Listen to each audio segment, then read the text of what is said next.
नमस्कार, जय हिंद। स्वागत है आप सभी विद्यार्थियों का आपके अपने यूट्यूब प्लेटफॉर्म उदय एजुकेशन और उदय स्टडी क्लासेज में।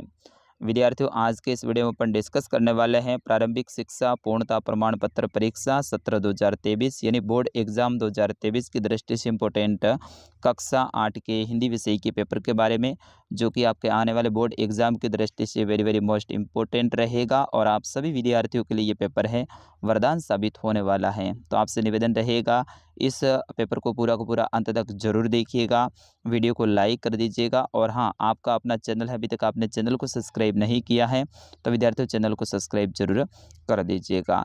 विद्यार्थियों, ये पेपर आपके लिए वेरी वेरी मोस्ट इम्पोर्टेंट हैं, तो आप अंत तक जरूर देखिएगा। कई सारे विद्यार्थी क्या करते हैं, वीडियो को शुरुआत में देखते हैं 2-3 मिनट तक और फिर बाद में छोड़ के चले जाते हैं। तो विद्यार्थियों, ऐसा नहीं करना है। आपको ये पूरा पेपर है वो समझना है और सारे के सारे प्रश्नों के उत्तर याद करने हैं और आपको हिंदी में बेस्ट स्कोर लाना है। तो आप पेपर को अंत तक देखिएगा, आप अंत तक देखोगे तभी आपको सारे प्रश्न समझ में आएंगे और बीच में और अंत में तो वेरी वेरी मोस्ट इम्पोर्टेंट प्रश्न हैं, वो आपके लिए इम्पोर्टेंट है, तो उनको आप ज़रूर देखिएगा और पेपर को अच्छे से याद करके जाइएगा। और हिंदी में है वो आप सभी को 80 में से 80 नंबर लाने हैं। मेरी ओर से आप सभी को अग्रिम शुभकामनाएं, लेकिन आप इस वीडियो को अंत तक देखना है तभी आप बेस्ट स्कोर कर पाएंगे। सबसे पहले देखिए, यहाँ पे जो समय है वो आपको 2.5 घंटे का दिया जा रहा है और आपका पूर्णांक है वो 80 नंबर का रहेगा। सबसे पहले जो आपका खंड आता है वो आता है खंड अ। इसके अंतर्गत आपके अवसाद वाले प्रश्न और रिक्त स्थान वाले प्रश्न आते हैं।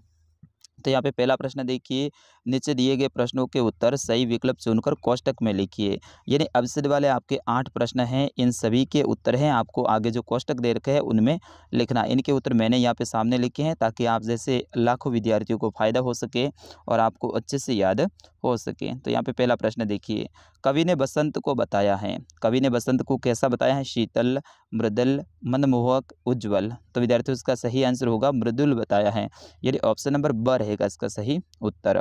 अगला प्रश्न देखिए, लेखक बदलू को कहा करता था। क्या कहा करता था? मामा, काका, चाचा या फिर दादा। तो विद्यार्थियों, इसका सही आंसर है लेखक बदलू को काका कहा करता था, तो ऑप्शन नंबर ब रहेगा इसका सही उत्तर। अगला प्रश्न है, उन्नति शब्द का विलोम है।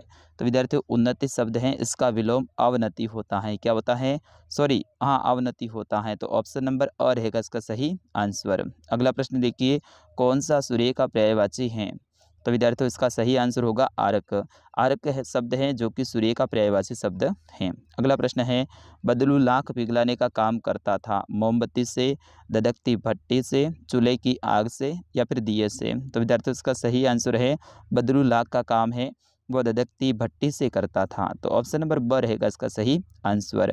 विद्यार्थियों, कम समय में इस पेपर को पूरा करवाऊंगा और अच्छे से आपको याद करवाऊंगा, तो बिल्कुल आप अंत तक देखिएगा और मेरी मेहनत के लिए वीडियो को लाइक और अपना और अपने ज़िले का नाम है वो ज़रूर कमेंट बॉक्स में लिखिएगा। अगला प्रश्न है, लेखक ने बस को कैसा बताया? तो विद्यार्थियों, लेखक ने बस को है पूजा योग्य बताया, क्योंकि वो जर्जर अवस्था में थी, उसकी हालत बहुत ख़राब थी, तो इसको एक साइड में रख लो और इसकी पूजा कर लो। तो ऑप्शन नंबर द रहेगा इसका सही आंसर।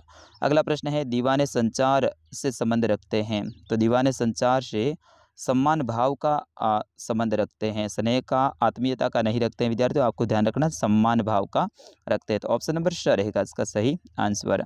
और अवसर में अंतिम प्रश्न है कि गांधी जी से प्राप्त पत्रों को लोग मानते थे, तो उसको मानते थे प्रशस्ति पत्र, यानी ऑप्शन नंबर द रहेगा इसका सही आंसर।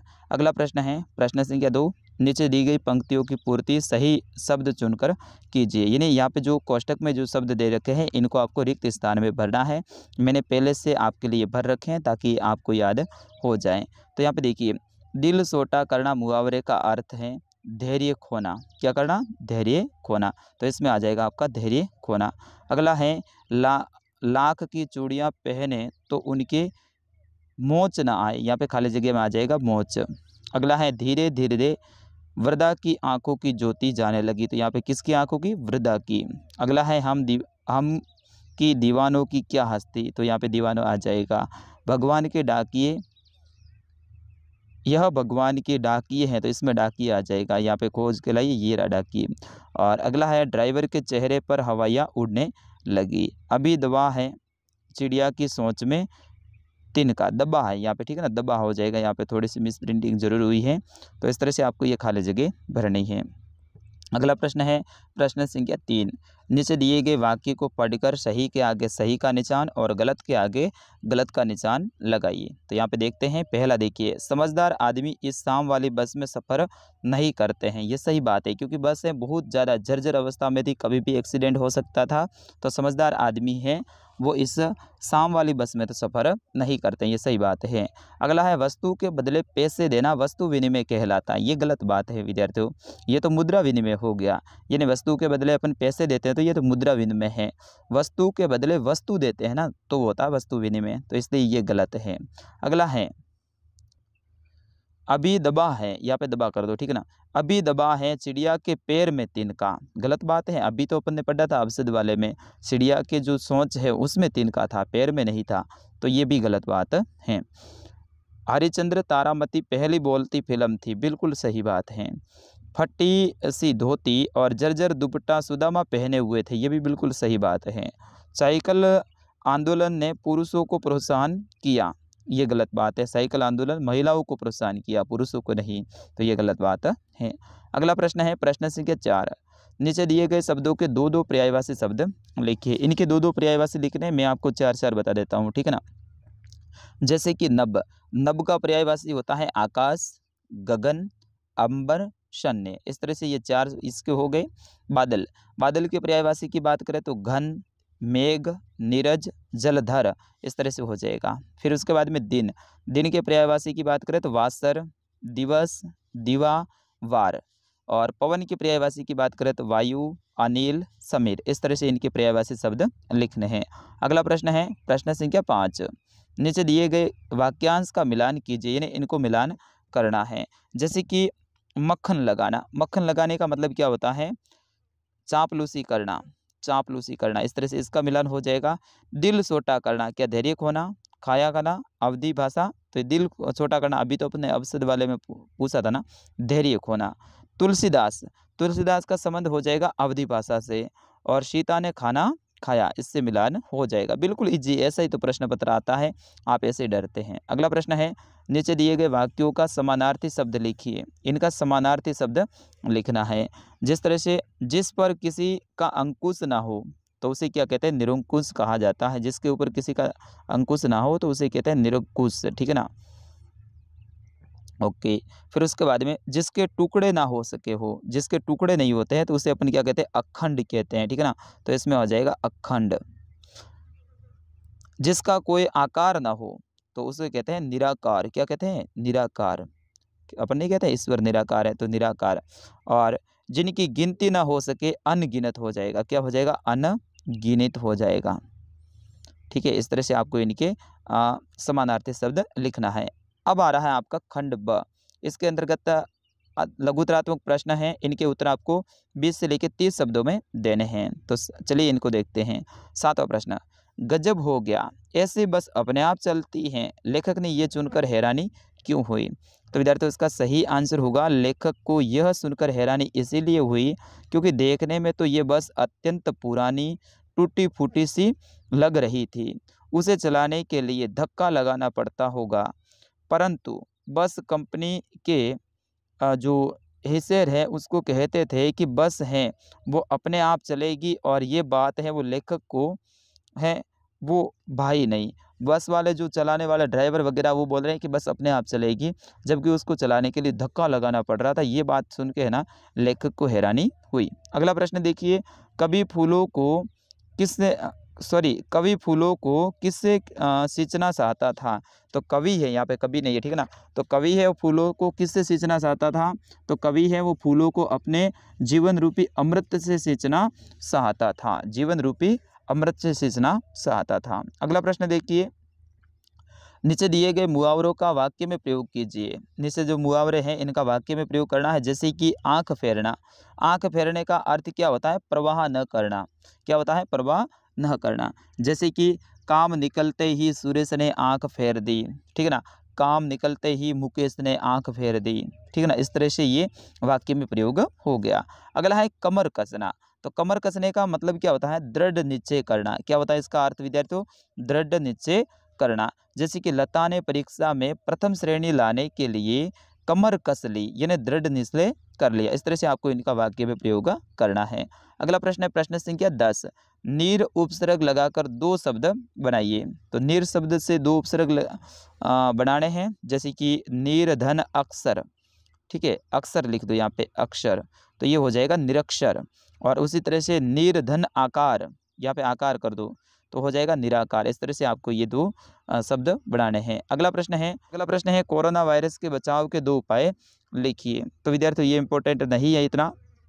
अगला प्रश्न है साइकिल चलाना शुरू करने पर महिलाओं के प्रति पुरुषों का व्यवहार कैसा था। तो विद्यार्थियों ये है ना प्रश्न आपके लिए वेरी वेरी मोस्ट इंपॉर्टेंट है। साइकिल चलाना आरंभ करने पर पुरुषों का महिलाओं के प्रति व्यवहार बहुत खराब था। लोगों ने गंदी गंदी टिप्पणियां की और बहुत ही गंदी नज़र से इस चीज़ को देखा कि महिलाएं बाहर जा रही हैं, आज़ादी के साथ में घूम रही है, उनको अच्छा नहीं लगा था।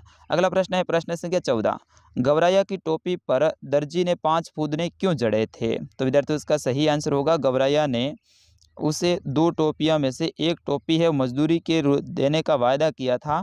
तो दर्जी ने बड़ा खुश हुआ और उसने उसकी टोपी के ऊपर 5 फूंदने हैं वो जड़ दी। गौरैया के पास में 2 टोपी थी, तो एक उनको बोला कि मैं आपको दूंगा और मेरी टोपी को बढ़िया फूंदने लगा के दे दो। अगला प्रश्न है प्रश्न संख्या 15 से लेके 17, नीचे जो गद्यांश दे रखा है इनके पढ़ के फिर आपको उत्तर देना है। तो ये तो बिल्कुल ईजी है। जैसे कि बदलू स्वभाव में बहुत सीधा था, मैंने कभी भी उसे किसी से झगड़ते नहीं देखा। हाँ, शादी विवाह के अवसर पर वो अवश्य जिद पकड़ जाता था, जीवन भर चाहे कोई उससे मुक्त चूड़ियाँ ले जाए, परंतु विवाह के अवसर पर बहुत सारी कसर निकाल लेता था। आखिर सुहाग के जोड़े का महत्व ही तो होता है। तो इसमें बदलू का स्वभाव कैसा था। तो बदलू का स्वभाव है अपने यहाँ पे देखिए बहुत सीधा था, तो इसका उत्तर ये पहले लाइन में मिल गया, बहुत सीधा था। अगला प्रश्न है इसी में, बदलू को किस अवसर पर लड़ने और झगड़ने का अवसर मिल जाता था। तो विद्यार्थियों इसका सही आंसर है बदलू को शादी विवाह के अवसर पर लड़ने और झगड़ते हुए देखा जा सकता था। अगला देखिए, बदलू सारी कसर है वो कब निकालता था। तो विवाह के अवसर पर बदलू है वो सारी कसर है वो निकाल देता था। अगला प्रश्न है, नीचे दिए गए पद्यांश पंक्तियों का भावार्थ है वो लिखिए, यानी इनका भावार्थ लिखना है। फिर उसके बाद में अगला प्रश्न है, किसी एक शीर्षक पर कहानी लिखनी है, भूखी लोमड़ी या फिर सोने का एक अंडा देने वाली मुर्गी। ये दोनों अच्छे से आप याद कर लीजिएगा, इनमें से एक आपको लिखनी है। फिर उसके बाद में अगला प्रश्न है कि आप सूरतगढ़ निवासी रोहित नंदन हैं, आपके पिताजी का स्थानांतरण यहाँ से जयपुर हो गया है और अपने विद्यालय के प्रधानाध्यापक महोदय को स्थानांतरण यानी टीसी के लिए प्रार्थना पत्र लिखना है। रोगी का चिकित्सक के साथ में संवाद लिखना, या तो आपके लिए एप्लीकेशन याद कर लेना या फिर संवाद, दोनों याद कर लेना, दोनों में से जो आपको अच्छे से आए उनको आपको लिखना है। संवाद पक्का आएगा, ठीक है ना। और अंतिम प्रश्न है कि किसी एक विषय के ऊपर आपको निबंध लिखना है। पर्यावरण प्रदूषण, मेरा प्रिय खेल, स्वस्थ भारत मिशन। यहाँ पे कोरोना नहीं आएगा, ठीक है, कोरोना को छोड़ दो। तो पर्यावरण प्रदूषण, मेरा प्रिय खेल और स्वस्थ भारत मिशन, इनके ऊपर आपको क्या करना, निबंध लिखना है। तो विद्यार्थियों ये था कक्षा 8 का हिंदी विषय का पेपर। मैंने पूरा पेपर आपको समझा दिया। अब कौन से विषय का पेपर सही है आप जरूर कमेंट करके मुझे बताइएगा। मिलते हैं अगले वीडियो में, तब तक के लिए नमस्कार, जय हिंद।